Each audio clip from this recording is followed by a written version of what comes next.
I don't know about you, but I know that I can often become preoccupied with many things that, while important and even necessary, are not essential. And this is especially true in these busy pre-Christmas days as our work and study year draws to a close. Pope Francis often speaks in Advent language, reminding us to stay awake to what is essential and to avoid ignoring the deeper reality, beauty, and meaning of human life.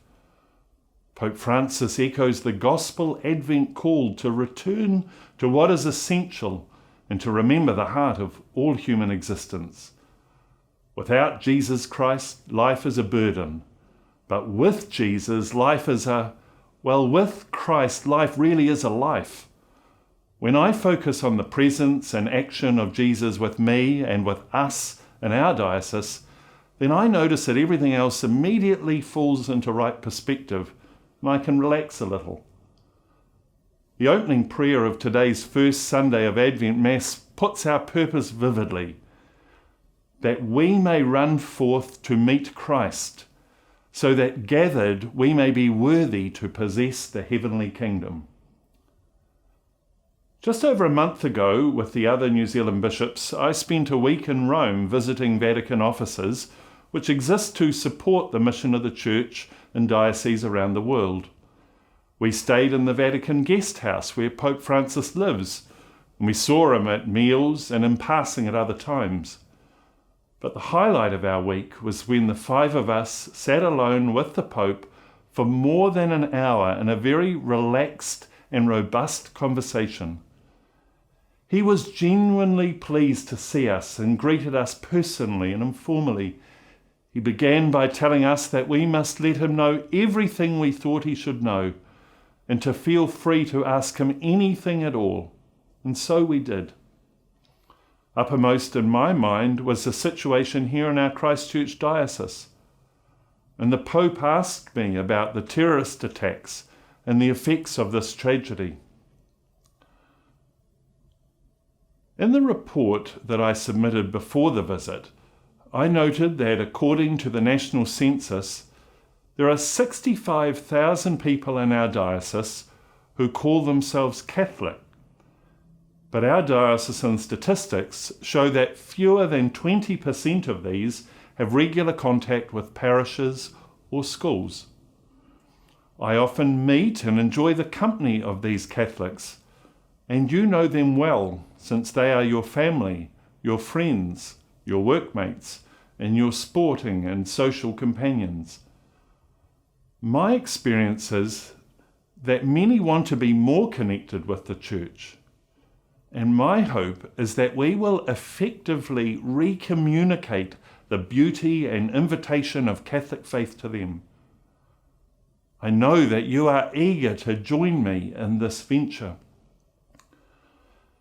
It's clear that Pope Francis is not primarily concerned about parish buildings and boundaries. He's been well formed in South America, which is now home to 40% of the world's Catholics, where in very large parishes, often bigger than our entire Christchurch diocese, the Church is growing with Catholics understanding that the mission of sharing faith in Jesus Christ cannot be handed over to a priest, but is the mission of all the baptized. In these parishes, many people travel great distances to participate in the Mass, understanding that for Catholics, the Sunday celebration of the Eucharist is an essential and irreplaceable encounter with Christ, without which we cannot live. In New Zealand and in other parts of the world, where there are many parishes, many churches, and many priests, Catholic life risks becoming a comfortable existence, losing its essential characteristics of reaching out to others in a spirit of enthusiasm and adventure, motivated by personal and maturing relationship with Jesus Christ. We humans are not made for comfort, but for abundant life. And this often involves venturing with Christ into new and uncharted territory. Our effectiveness and attractiveness as disciples is not found primarily in policies and programs, but in Sunday worship of God, and in Monday to Saturday relationship with Christ and with others, relationships visibly vibrant with love. It's evident that the Catholic faith is still alive in the encouraging number who request baptism or First Communion for their children. These requests for the sacraments are a sign of faith alive and a great hope for us, and we must do all that we can to nurture faith, especially when timidly expressed by people who may feel distant from the Church. The strong sense in the responses that I received from you agreed that we do need to do something differently, since Catholic faith is no longer a central part of the lives of many who were baptized as Catholic. The time, prayer, passion, and practical advice received in response to the Pentecost proposal for the restructuring of the Christchurch city parishes and the wider vision for our diocese was a great encouragement to me. Your feedback gave sound, wide-ranging and balanced critique of the proposal.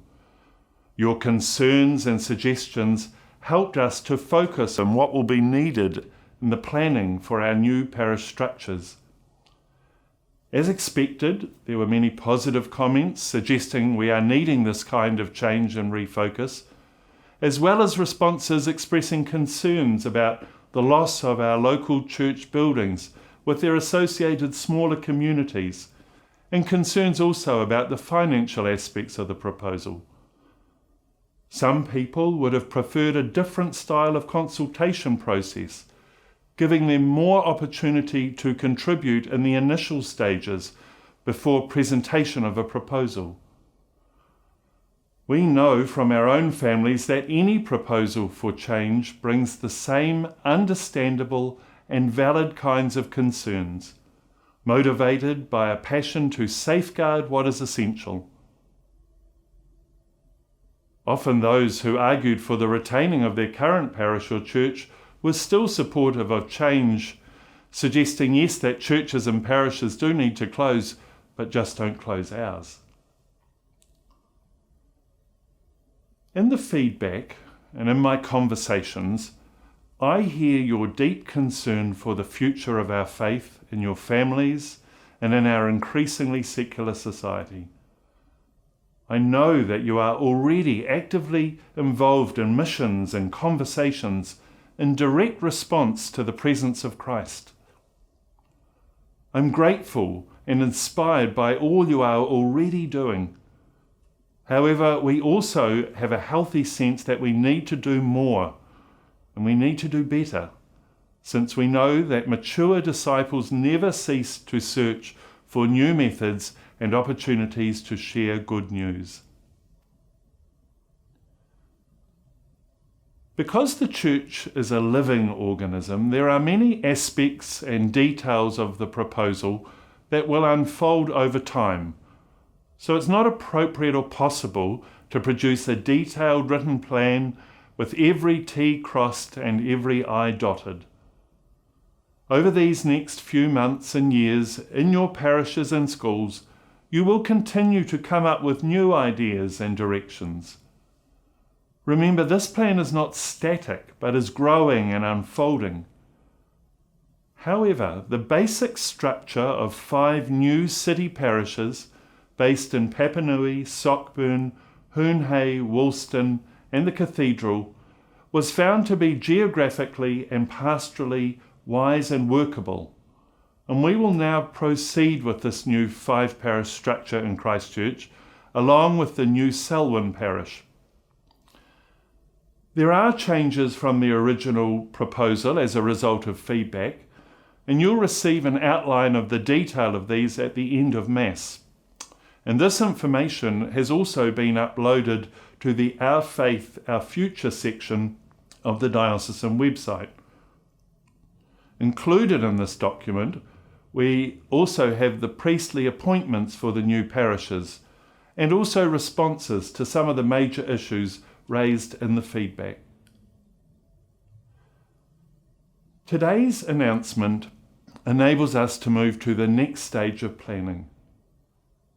I want to thank you for your faith-filled willingness to engage with this challenging process. This vision for our church involves our whole diocese and how we operate as parishes and what we do to spread the good news to the people of our land. We are united as a diocese in this renewal of our parish life. In the Pentecost proposal, I emphasised that our parish boundaries and buildings must serve the primary mission of the Church. Too often, the great adventure of Catholic faith is limited by systems and structures that may have worked well in the past, which have become tired now and no longer serve our current reality. Let's take a moment to recall my motivation for the proposal, which was expressed in the Pentecost letter as follows. I said, "It is my vision that in our new parishes, people and priests work together in vibrant communities of faith, where all people have a personal faith relationship with Jesus Christ, where people are welcomed, loved and cared for, and feel part of a community that nourishes and supports their faith at every phase and stage of life. Keep in mind that the time is past when we can be satisfied with maintaining current structures and style of ministry.